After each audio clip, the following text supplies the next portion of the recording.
One day ప్రపంచ cup 2027 సన్నాహాలను ప్రారంభించేందుకు team India సిద్ధమైంది. ఈ ప్రిపరేషన్లో భాగంగా భారత్ క్రికెట్ జట్టు తన స్వదేశంలో ఆఫ్ఘనిస్తాన్తో 3 వన్డేల సిరీస్లో తలపడనుంది.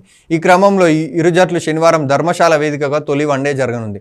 ఈ 3 వన్డేల సిరీస్కు స్టార్ ప్లేయర్ విరాట్ కోహ్లీ, హార్దిక్ పాండ్యా గాయం కారణంగా దూరమయ్యారు. విరాట్ స్థానంలో యశస్వి జైస్వాల్ను జట్టులోకి తీసుకోగా ఇక హార్దిక్ రీప్లేస్మెంట్ను ప్రకటించలేదు. అయితే తొలి వన్డేలో టీమిండియా ప్లేయింగ్ 11 ఎలా ఉంటుందో అంచనా వేద్దాం.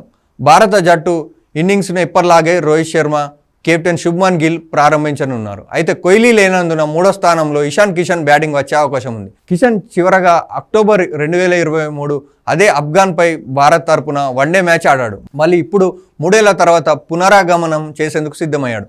కోహ్లీ ప్రత్యామ్నాయంగా వచ్చిన జైస్వాల్ మాత్రం బెంచ్కే పరిమితమయ్యే సూచనలు కనిపిస్తున్నాయి. జైస్వాల్ చివరిగా డిసెంబర్ 2025లో సౌత్ ఆఫ్రికాతో వన్డే ఆడాడు. జైస్వాల్ కేవలం ఓపెనర్గా మాత్రమే ఆడగలడు. కాబట్టి రోహిత్కు విశ్రాంతి ఇస్తే తప్ప జైషుకు తుది జట్టులో చోటు దక్కదు. 4వ స్థానంలో శ్రేయస్ అయ్యర్, 5వ స్థానంలో కేఎల్ రాహుల్ బ్యాటింగ్కు రానున్నారు. హార్దిక్ పాండ్యా తొడ కండరాల గాయం కారణంగా సిరీస్ దూరం కావడంతో తెలుగు కుర్రాడు ఆల్రౌండర్ల కోటాలో చోటు దక్కింది. అతడు తన 10 ఓవర్ల కోటాను పూర్తిగా వేయాల్సి ఉంటుంది. మరో ఆల్రౌండర్గా వాషింగ్టన్ సుందర్ జట్టులో కొనసాగనున్నాడు. స్పెషలిస్ట్ స్పిన్నర్గా కుల్దీప్ యాదవ్ ఉంటాడు. ఇక మ్యాచ్తో ఢిల్లీ పేసర్ ప్రిన్స్ యాదవ్ భారత్ తరపున అంతర్జాతీయ అరంగేట్రం చేసే అవకాశం ఉంది. ఐపీఎల్ 2026లో లక్నో సూపర్ జైంట్స్ తరపున ప్రిన్స్ అద్భుతమైన ప్రదర్శన కనబరిచాడు.